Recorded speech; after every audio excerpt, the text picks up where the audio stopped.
नमस्कार, आप देख रहे हैं सहारनपुर ब्रेकिंग न्यूज़। प्रस्तुत हैं आज के मुख्य समाचार। भारतीय किसान यूनियन तोमर गुट ने जिलाधिकारी के माध्यम से देश के प्रधानमंत्री को ज्ञापन प्रेषित किया है। कलेक्ट्रेट पहुंचे भारतीय किसान यूनियन तोमर गुट के पदाधिकारियों ने कहा कि डीजल की बढ़ती हुई कीमतें किसान के लिए बहुत बड़ी समस्या बन गई है। उन्होंने कहा कि गन्ने का पूर्ण भुगतान ब्याज सहित तुरंत कराया जाए और गन्ने का रेट रुपये 450 प्रति क्विंटल किया जाए।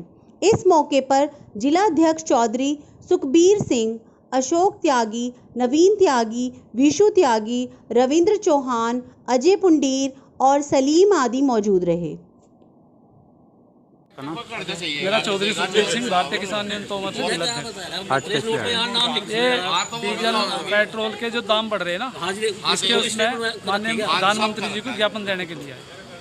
ये कम करे जा। अच्छा, अगर नहीं करते हैं तो गन्ने का नहीं भुगतान हो रहा 50 शुगर मिल का, उसके उसमें सीएम साहब को हमने ज्ञापन में लिख दिया और उसके लिए है कि जो किसानों की बदतर हालत हो रही है, इसको कुछ न कुछ तो समाधान करा जा। बिजली वालों ने इन्होंने वो सिस्टम अलग जोड़ दिया, पैसे का किसी कनेक्शन काटते फिरे, किसी कुछ काटते फिरे। अगर ये नहीं करते हैं तो आगे क्या रहेगा?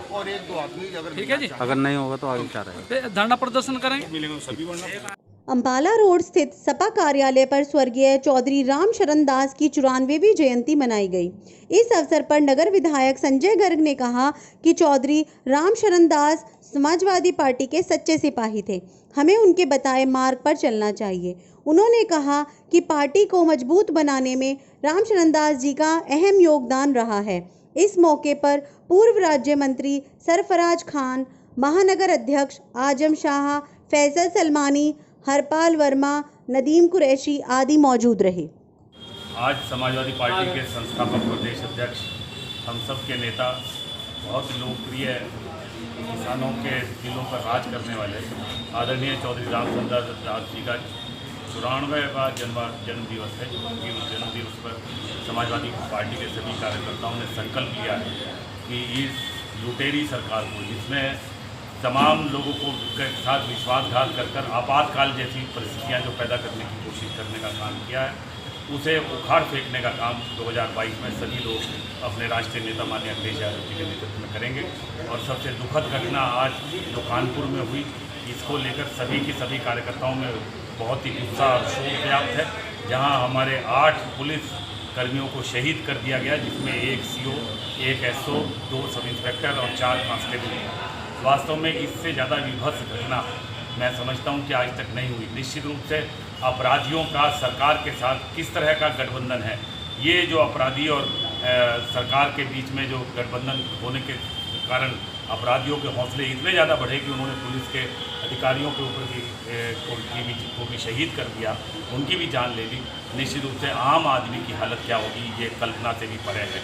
आज गरीब, किसान, मजदूर, नौजवान, तमाम बेरोजगार अपने घुटने में सिर देकर रोने के लिए मजबूर हो रहा है और जो वायदे केंद्र और प्रदेश सरकारों ने किए थे, उसमें अपने आप को झूठा सा महसूस करता है। इसलिए चौधरी रामचंद्र दास जी के आज के इस जन्मदिन पर समाजवादी पार्टी के सभी स्वयंसेवक और कार्यकर्ताओं ने इस बात का संकल्प लिया है कि 2022 में जनता के बीच में जनजागरण जगाकर हम इस सरकार को उखाड़ फेंकने का काम करेंगे। हिंदू जागरण मंच महानगर व जिला सहारनपुर के समस्त पदाधिकारियों, आयाम प्रमुखों, कार्यकारिणी सदस्यों के द्वारा कानपुर में आंतरिक सुरक्षा की रक्षार्थ उत्तर प्रदेश पुलिस के 8 जवानों को श्रद्धांजलि दी गई।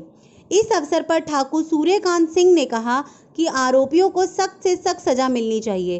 इस अवसर पर धर्मपाल कश्यप, राधेश्याम पुंडीर, एडवोकेट वीरेंद्र चौहान, एडवोकेट श्रीमती दयावती चौधरी, मांगेराम त्यागी, संजीव ठाकुर, अवधेश सिंह, रजत गोयल, मोहित राणा, हर्ष यादव, पंकज, मोहित, अश्विनी शर्मा, संजीव ठाकुर, एडवोकेट विधि अंकुर कपिल आदि मौजूद रहे।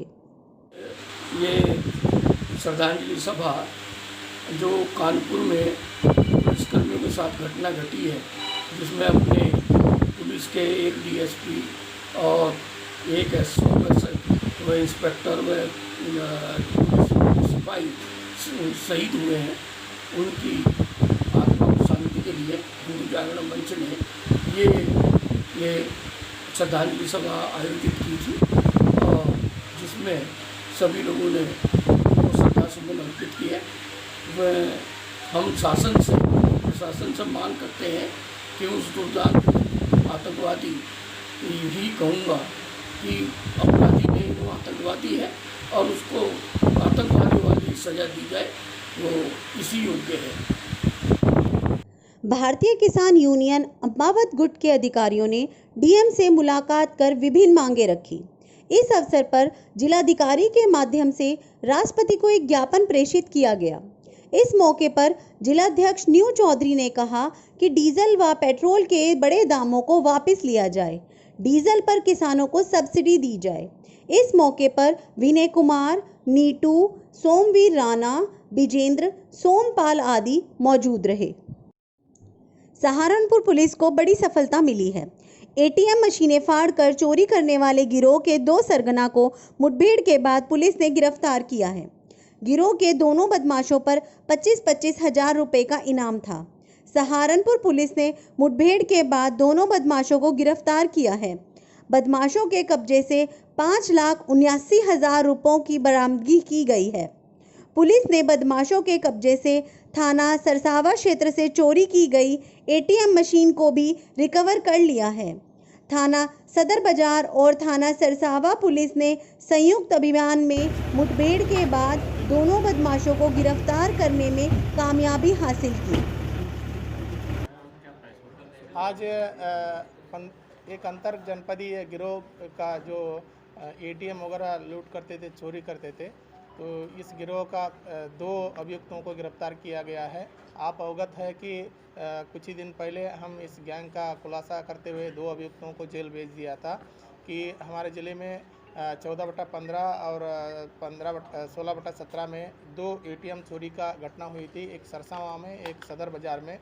तो उसी के परिप्रेक्ष्य में आज और बरामदगी और 2 अभियुक्तों का गिरफ्तारी हुए हैं।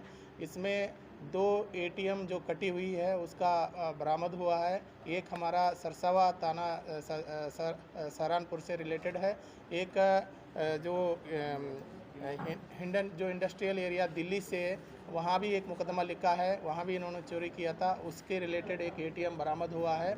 और इन दोनों अभियुक्तों से 5,79,000 रुपीज़ बरामद हुए हैं, जो इसी एटीएम चोरी से रिलेटेड है, जो सदर बाज़ार थाने का है, कैथल हरियाणा का है। और दूसरा इनके पास से एक पिकअप जो बोलेरो पिकअप गाड़ी है, जिस गाड़ी के प्रयोग से ये लोग इस तरह का घटनाओं को अंजाम देते थे, वो बरामद हुआ है। अवैध असला और कारतूस बरामद हुआ है। और इसी में अभी और भी गैंग का सदस्य शेष है, उनकी गिरफ्तारी के लिए टीम लगी हुई है।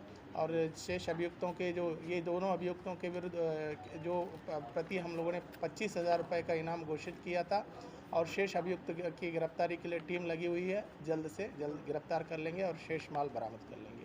Thank you. विश्व हिंदू परिषद मठ मंदिर विभाग के पदाधिकारियों ने जिलाधिकारी से मुलाकात कर अपनी समस्याएं रखी। इस मौके पर वक्ताओं ने कहा कि कोविड-19 के चलते पुजारियों और पुरोहितों ब्राह्मणों पर जीवन यापन का बहुत बड़ा संकट उत्पन्न हो गया है। उन्होंने कहा कि पुरोहितों और पुजारियों के लिए सरकार द्वारा किसी राहत पैकेज का ऐलान किया जाना चाहिए। इस मौके पर आरसी शर्मा, पंडित अनिल कोदंड, सुभाष चंद्र शर्मा, शिव कुमार गौड़, सिद्धांत कुमार आदि मौजूद रहे। अभिभावक संघर्ष समिति ने स्कूल की फीस माफ़ी की मांग को लेकर धरना स्थल पर धरना दिया। इस मौके पर अध्यक्ष संजय वालिया ने कहा कि सरकार और शासन को अभिभावकों की पीड़ा को समझते हुए जब तक स्कूल नहीं खुल जाते तब तक स्कूल की फीस नहीं लिए जाने की मांग की है। उन्होंने कहा कि लॉकडाउन के दौरान आम आदमी के ऊपर रोजी रोटी का संकट आ गया है, ऐसे में स्कूल की फीस कहां से देगा। इस मौके पर चौधरी पप्पू, सुशील कुमार, संजय बबलू, गौरव, मोहम्मद अहमद, आदेश त्यागी, दुष्यंत राणा आदि मौजूद रहे। संजय वालिया, कोविड-19 में आर्थिक तंगी का दौर चल रहा है और हम मानते हैं सरकार ने, प्रशासन ने, सबने महसूस किया कि वास्तव में आम जनता पे आर्थिक तंगी है। इसलिए पिछले 3 महीने सरकार ने, प्रशासन ने, आम आदमी ने घर घर भोजन पहुंचाने का काम किया। लेकिन जब थोड़ा सा बाजार खुलने का काम हुआ, प्रशासन ने पूंजीपतियों की बात मानकर हमारी तरफ अनदेखी करने का काम कर दिया। अपनी आंखों पर पट्टी बांधने का काम कर दिया। जब 3 महीने भोजन हमें और लोगों ने खिलाया तो आज वो कौन सा कारण है? कहाँ से वर्षा हो गई पैसों की हम लोगों पर कि हम फीस देने का काम कर लेंगे? आज भी हम रोजी रोटी से परेशान है। आम आदमी अभिभावक तंग है एक एक पर चीज़ से, लेकिन सरकार से अनुरोध है आँख पर पट्टी बांध कर देख के अनदेखा करने का काम ना करे, हम लोगों की मजबूरी को समझे और हमें फीस माफ़ करने का काम करे।